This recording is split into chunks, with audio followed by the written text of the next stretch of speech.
Praise Lord. Today's scripture reading Judges chapter 4. Again the Israelites did evil in the eyes of the Lord now that Ehud was dead, so the Lord sold them into the hands of Jabin king of Canaan, who reigned in Hazor. Sisera, the commander of his army, was based in Harosheth Hagoyim. Because he had 900 chariots fitted with iron and had cruelly oppressed the Israelites for 20 years, they cried to the Lord for help.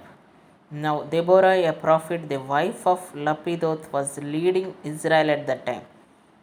She held court under the palm of Deborah between Ramah and Bethel in the hill country of Ephraim, and the Israelites went up to her to have their disputes decided. She sent for Barak son of Abinoam from Kadesh in Naphtali and said to him, "The Lord, the God of Israel, commands you, go, take with you 10,000 men of Naphtali and Jebulun and lead them up to Mount Tabor. I will lead Sisera, the commander of Jabin's army, with his chariots and his troops to the Kishon river and give him into your hands." Barak said to her, "If you go with me, I will go.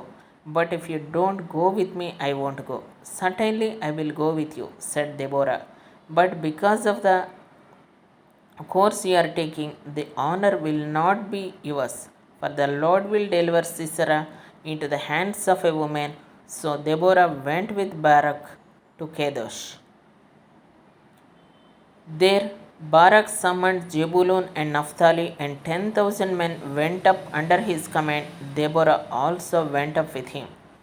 Now Heber the Kenite had left the other Kenites, the descendants of Hobab, Moses' brother-in-law, and pitched his tent by the great tree in Janim near Kadesh.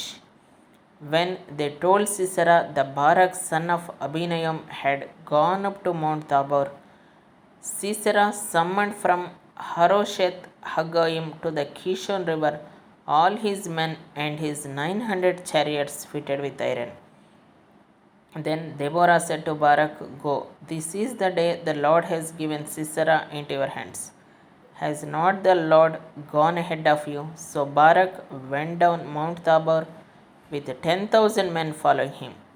At Barak's advance, the Lord routed Sisera and all his chariots and army by the sword, and Sisera got down from his chariot and fled on foot. Barak pursued the chariots and army as far as Harosheth Hagoyim, and all Sisera's troops fell by the sword, not a man was left. Sisera meanwhile fled on foot to the tent of Jael, the wife of Heber the Kenite, because there was an alliance between Jabin king of Hazor and the family of Heber the Kenite. Jael went out to meet Sisera and said to him, "Come, my lord, come right in, don't be afraid." So he entered her tent, and she covered him with a blanket. "I am thirsty," he said. "Please give me some water." She opened a skin of milk, gave him a drink, and covered him up.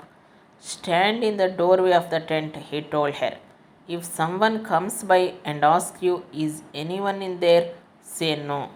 But Jael, Heber's wife, picked up a tent peg and hammer and went quietly to him while he lay fast asleep, exhausted. She drove the peg through his temple into the ground, and he died.